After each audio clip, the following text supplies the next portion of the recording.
Dear student, welcome back in a new lecture of Maths class 9th। ये class 9th गणित मंजरी का एक lecture लिया गया है आपके सामने। NCERT बुक से है, CBSE के लिए हेल्पफुल है, क्लास 9th का है। ये दूसरा लेक्चर है, introduction to linear equation linear polynomial chapter का ये दूसरा लेक्चर है और ये हमारा चैप्टर 2 चल रहा है। इससे पहले हमने ऑलरेडी एक लेक्चर बना रखा है, चैप्टर 1 बना रखा है, उसे आपने नहीं देखा है तो उसे आप जरूर देखें। उम्मीद करते हैं आपको बहुत अच्छा लगेगा। चलिए देखते हैं। यहाँ पे एग्जाम्पल 5 लिखा हुआ है। एक चेस क्लब है जो चार्ज करता है ज्वाइनिंग फीस 200 रुपीज़, यानी कि जैसे ही आप क्लब को ज्वाइन करेंगे 200 रुपये आपको देना होगा और plus 50 rupees for every match played, और आप जितना मैच खेलेंगे हर मैच के लिए 50 रुपया देना होगा। अब आपको इसके लिए एक टेबल प्रिपेयर करना है, तो मैंने यहाँ पे टेबल प्रिपेयर कर रखा है।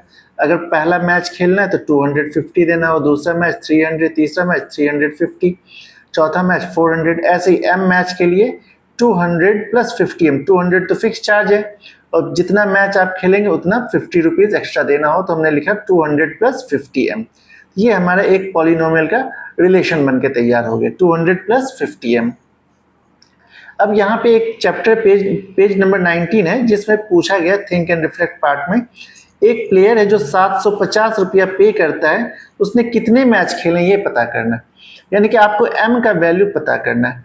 यानी कि आप लिख सकते हैं 200 प्लस 50m इक्वल टू 700। इसे ही सॉल्व करके m का वैल्यू निकालना है। चलिए निकाल लेते हैं। 50m equal to 700 minus 200, m equals to 500 upon 50, 50 10 जब 500 होता है, m equal to 10, यानी कि उसने कितने मैच खेले होंगे, 10 मैच खेले होंगे। उम्मीद करते हैं ये क्वेश्चन आपको समझ में आ गया हो थिंक एंड रिफ्लेक्ट पार्ट का। पास करके नोट कर लें, ठीक है। Now next question, it is the most important question. ये आपके लिए बहुत इंपॉर्टेंट सवाल है। एग्जाम्पल 6, ये आपके एग्जाम में जरूर पूछा जाएगा, देख लीजिएगा। The sum of two number is 64। क्या दो नंबर को प्लस करने पर 64 आता है। If one number is 10 more than the other, तो हम मान लेते let a smaller number equal to x, therefore larger number equal to x plus 10। क्यों? क्योंकि 10 ही ज्यादा होता है। अब इन दोनों को प्लस करने पर 64 आएगा। According to question x plus 10 equal to 64। इसे ही सॉल्व करना है। x प्लस एक्स 2x होता है, प्लस 10 इक्वल टू 64। 10 को साइड शिफ्ट करेंगे, 2x equal to 64 minus 10, minus करने पे 54 आ गया। x इक्वल टू 54 अपॉन 2, 227 है, तो बच्चे x का वैल्यू 27 आ गया। ये तो छोटा नंबर आ गया, तो बड़े नंबर को भी तो फाइंड करना है। तो लार्जर नंबर कितना हो जाएगा, x प्लस 10, यानी कि 27 प्लस 10 यानी कि 37। तो हमें दोनों नंबर लिखना था, देयरफॉर बोथ नंबर्स आर, कौन कौन से होंगे, 27 एंड 37। ये हो गया आपका राइट आंसर। उम्मीद करते ये बात आपको समझ में आया होगा। चलिए इसका स्क्रीनशॉट ले लें, ठीक है। अब नेक्स्ट पार्ट देखते हैं। नेक्स्ट पार्ट में फिर से एक पेज नंबर 20 का थिंक एंड रिफ्लेक्ट वाला एरिया है। कह रहा from example 3 area of rectangle is देना। हमने एग्जाम्पल 3 जब बनाया था उसमें बताया था area of rectangle 10x minus x square है। अब कह रहा है ये फंक्शन ऑफ x है, बिल्कुल सही है। Can you interpret this is an input and output process. कह रहा है क्या आप इसे इनपुट आउटपुट के देख सकते थे। Yes, it can be input and gives output. ये इनपुट हो सकता है और आउटपुट की वैल्यू दे सकता है। अब देखिए यहाँ पे x का वैल्यू 6 दे रखा है, तो हम लिख देंगे area equal to 10 into 6 minus 6 square. क्योंकि x का वैल्यू 6 रखना है। 60 माइनस 36, 60 माइनस 36 करेंगे 24 सेम।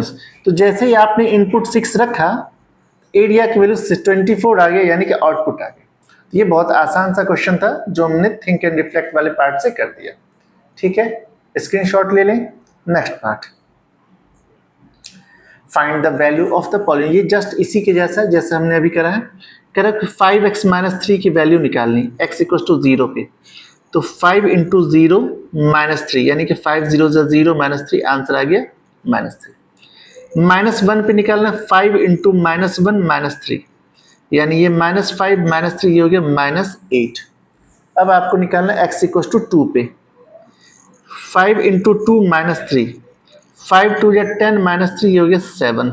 ये तीनों आंसर हो गए। ये बिल्कुल सिंपल से क्वेश्चन थे, पॉज करके नोट कर ले, बहुत ही आसान थे। नेक्स्ट क्वेश्चन है सेम टू सेम। आपको एक इक्वेशन दिया हुआ है s इक्वल टू 0, आपको इस पॉलिनोमियल की वैल्यू निकालनी है। चलिए s इक्वल टू 0 रखते हैं। 7 into 0 square minus 4 into 0 plus 6। तो 0 तो कुछ भी करो 0 ही हो जाता है। 0 माइनस 0 प्लस 6, यानी कि आंसर आ गया 6। 6 इज द राइट आंसर। अब आपको कह रहे हैं -3 रखना है। ठीक है, 7 into -3 square minus 4 into -3 plus 6। -3 square 9 होता है। 7 9 जा 63, ये माइनस प्लस 4 3 जा 12 प्लस 6। 6 2 8 8 3 11 1 कैरी 1 1 1 2 7 2 8 81 आ गया। कह रहा 4 रखने के लिए 7 into 4 square minus 4 into 4 plus 6। 4 4 जा 16, 16 7 जा 1 1 2, माइनस 4 4 जा 16 plus 6, minus 16 plus 6, minus 16 plus 6 -10 होता है। तो 1 1 2 से -10 कर देंगे तो 1 0 2 हो जाएगा। It is the right answer. ये बहुत ही आसान सा क्वेश्चन था, क्वेश्चन 2। इसे भी पॉज करके नोट कर लें। ठीक है, चलिए नेक्स्ट क्वेश्चन नंबर 3 देखते हैं। क्वेश्चन 3 में कह रहा है the present age of Salil's mother is 3 times the Salil's age. एक सलील कोई बच्चा होगा, उसके मम्मी का एज सलील के एज से 3 टाइम्स। तो मान लेते let Salil's age equal to x। तो सलील्स मदर एज कितना हो जाएगा?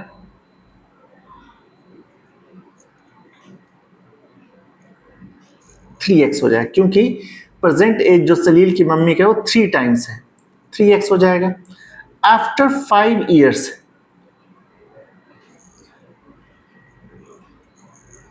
5 साल के बाद सलील का एज बच्चे हो जाएगा x प्लस 5 और मम्मी का एज हो जाएगा 3x प्लस 5। दोनों के एज में 5 साल प्लस कर देंगे। और क्या will added up to 70 years, दोनों को प्लस कर देंगे तो 70 आ जाएगा। 3x प्लस x 4x होता है, 5 प्लस 5 10 होता है, इक्वल टू 70 हो गया। यानी कि 4x equal to 70 minus 10, 4x equal to 60, x equal to 60 upon 4, x की वैल्यू 15। यानी कि एज ऑफ सलील कितना हो गया? Equal to 15 years.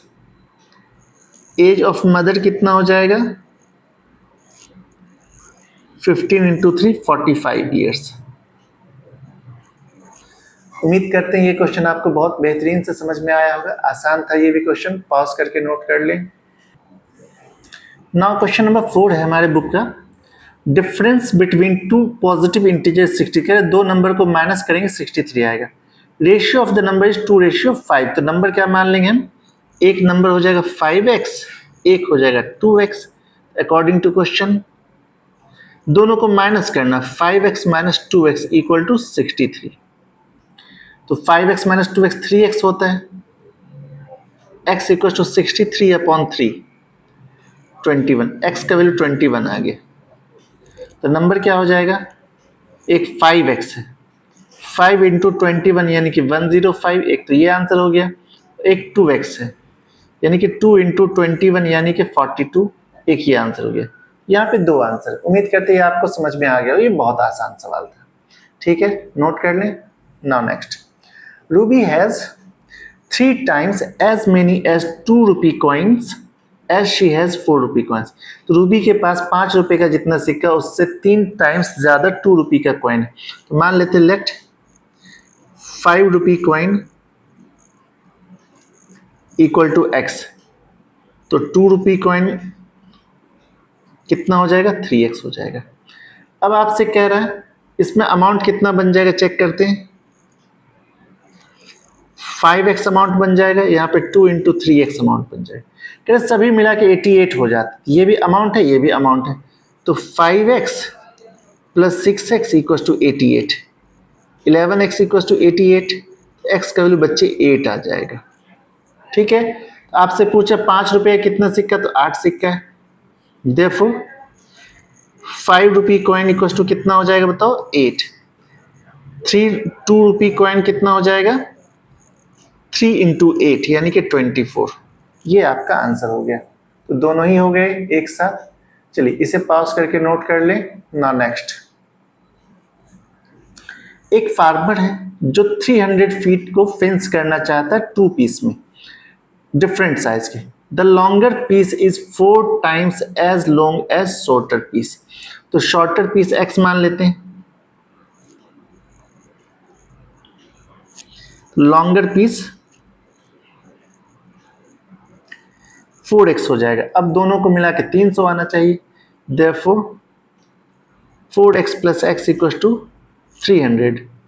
5x की वैल्यू 300, x की वैल्यू 300 अपॉन 5, x की वैल्यू 60 आ गया।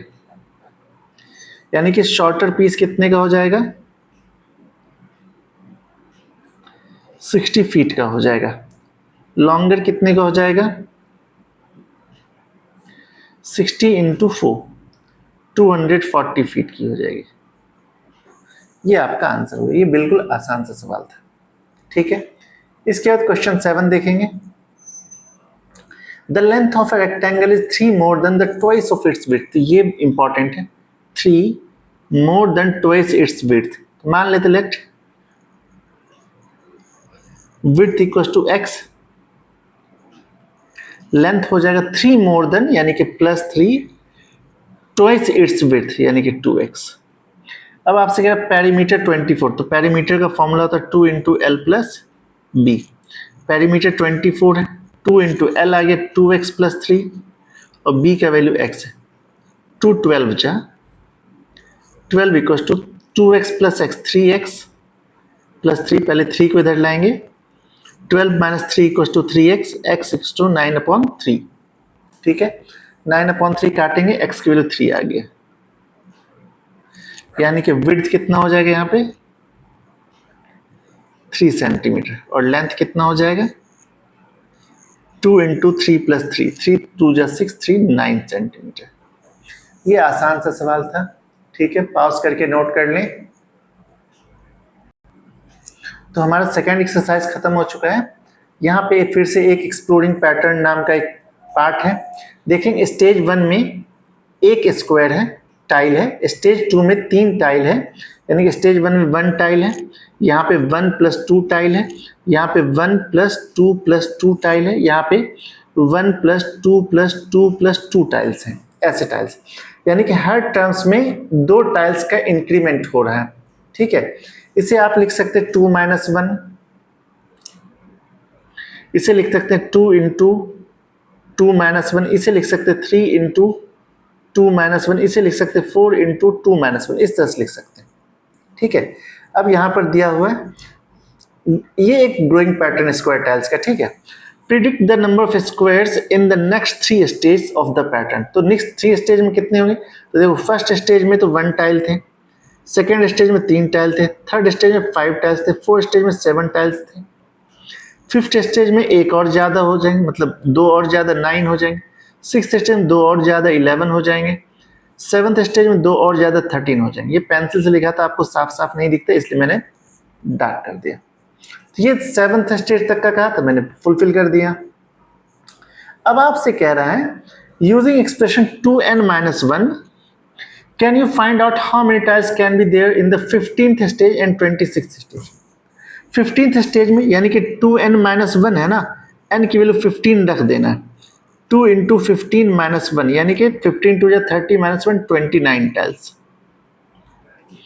फिर से 26 स्टेज यानी कि n की वैल्यू 26 रखनी है, n की वैल्यू 26 रखनी है। रख के देखेंगे कितना आएगा, 2 इंटू 26 माइनस 1, 26 टू जा 52, 52 माइनस 1 51, इतना टाइल्स हो जाएगा।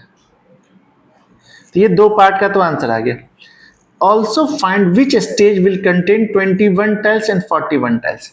आपको इस बार क्या रखा है, 2n माइनस 1 जो है बच्चे ये 21 है, और 2n माइनस 1 जो है ये 47 है, ऐसा दिया हुआ। n की वैल्यू निकालनी, 2n equal to 21 plus 1 22, n की वैल्यू 22 अपॉन 2 11, एक 11 आ गई। यहाँ भी 2n equal to 47 plus 1 48, n की वैल्यू 48 अपॉन 2 24।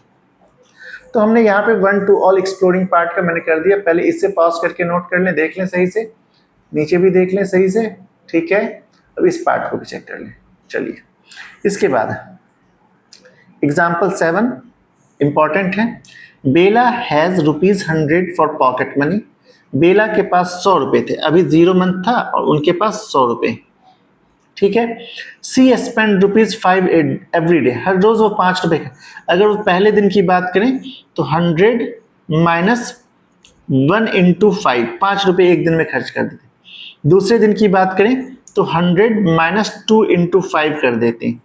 अगर तीसरे दिन की बात करें 100 माइनस 3 इंटू 5 कर देती, ऐसे एंड सो ऑन कर लेते हैं। अगर nth डे की बात करें तो 100 माइनस n इंटू 5 कर लेते हैं, यानी कि ये हो जाएगा बच्चे आपसे 100 माइनस 5n। तो after how many days she will be left 40 rupees, कितने दिन के बाद 40 रुपया बचेगा। तो मैं लिखूंगा 100 माइनस 5n इक्वल टू 40, इसे ही सॉल्व करूंगा। 100 minus 40 equal to 5n, 60 equal to 5n। n की वैल्यू होगी 60 अपॉन 5, 12 जा, यानी कि 12 दिन के बाद उसके पास 40 रुपए बचेंगे। ये हो गया बहुत आसान सा आंसर। अब थिंक एंड रिफ्लेक्ट में कह रहा है what amount will be left in the on the 15th day. n का वैल्यू 15 लिखा हुआ, रखते हैं 100 माइनस 5 इंटू 15, 100 माइनस 75, यानी कि उसके पास 25 रुपए बच जाएंगे, 25 रुपीज, ठीक है। How many days it will take for the entire amount to be spent, कह रहे कितने दिन लगेंगे जब उसे सारे रुपीज खर्च करने होंगे। यानी कि हमको कह रहा है 100 माइनस 5n इक्वल टू 0 जाना चाहिए।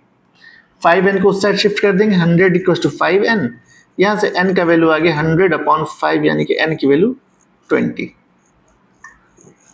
ये आंसर, यानी कि 20 दिन के बाद उसके पास कुछ भी रुपए नहीं बचेंगे, ये टोटल रुपीज खत्म हो जाएंगे।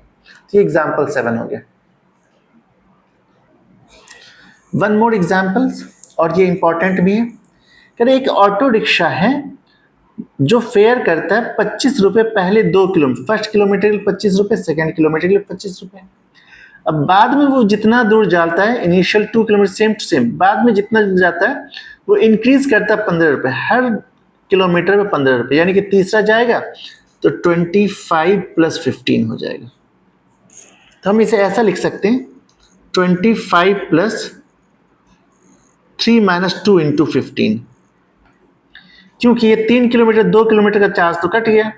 फिर इसके लिए लिखेंगे 25 minus plus 4 minus 2 into 15 and so on, ऐसे ही चलता जाएगा। इसके लिए 25 प्लस n माइनस 2 इंटू 15 ऐसा लिखेंगे। देखिए 3 के लिए क्या लिखेंगे, एक ही बार 15 लगेगा ना, तो 2 किलोमीटर तो जा ही चुका है, तो 3 माइनस 2 हो जाएगा। 4 के लिए 4 माइनस 2, n के लिए n माइनस 2, ठीक है। What will be the fair after travel 10 kilometre, तो 10 किलोमीटर के लिए क्या लिखेंगे बताओ, 25 प्लस 10 माइनस 2 इंटू 15, ऐसा।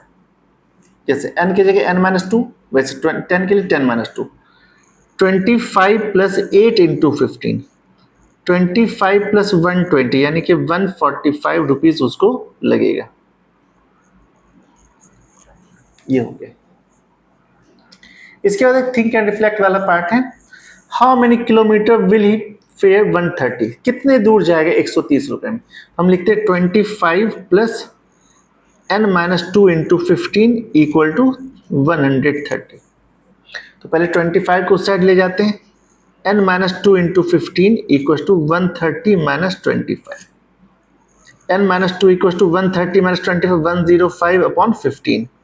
15 7 जा 105, तो n का वैल्यू 7 प्लस 2 हो जाएगा। n का वैल्यू 7 to 9 किलोमीटर, यानी कि अगर कोई बंदा 9 किलोमीटर जाएगा उसका बिल 130 रुपीज हो जाएगा। ठीक है, चेक कर लें सही से, इसे भी देख लें। ठीक है, दोनों का स्क्रीनशॉट हो गया। ठीक है, आज के लिए बस इतना ही।